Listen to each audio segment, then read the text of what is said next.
భద్రాద్రి కొత్తగూడెం జిల్లాలో జాగృతి జనం బాట కార్యక్రమం కొనసాగుతుంది. ఈ కార్యక్రమంలో భాగంగా జాగృతి అధ్యక్షురాలు కల్వకుంట్ల కవిత కొత్తగూడెంలో పర్యటించారు. రాష్ట్రంలోని కాంగ్రెస్ ప్రభుత్వం ఎన్నికల హామీల అమల్లో పూర్తిగా విఫలమైందని కవిత తీవ్ర విమర్శలు చేశారు. మహిళలకు ఇస్తామన్న 2500 పథకాన్ని వెంటనే అమలు చేయాలని ప్రభుత్వాన్ని డిమాండ్ చేశారు. కొత్తగూడెం పర్యటనలో భాగంగా ఎంజీ రోడ్లో జాగృతి జెండాను ఆవిష్కరించిన కవితకు కార్యకర్తలు ఘన స్వాగతం పలికారు. అనంతరం బస్టాండ్ సెంటర్లోని అమరవీళ్ల స్తూపానికి నివాళులర్పించారు. అనంతరం కవిత మాట్లాడుతూ సింగరేణి నిర్వీర్యం చేసి ప్రైవేటు పరిచేందుకు పాలకులు కుట్రలు చేస్తున్నారని ఆరోపించారు. పార్టీ మారిన ఎమ్మెల్యేలను కాంగ్రెస్ ప్రభుత్వం కాపాడుతుందని విమర్శించారు.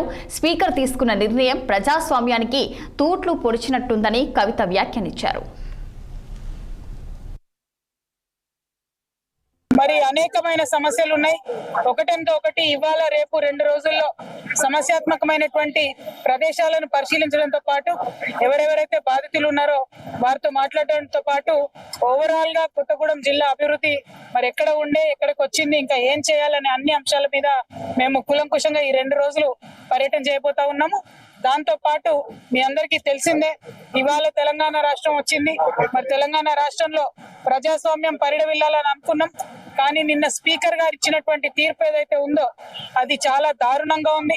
ప్రతి ఒక్కరికి తెలుసు ఆ ఎమ్మెల్యేలు మరి బీఆర్ఎస్ పార్టీని విడిచిపెట్టి కాంగ్రెస్ పార్టీకి వెళ్లారని.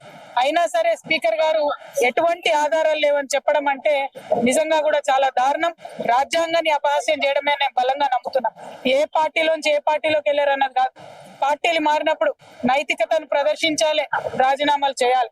నేను బీఆర్ఎస్ పార్టీ నుంచి నన్ను సస్పెండ్ చేసిన తర్వాత నేను రాజీనామా చేశాను.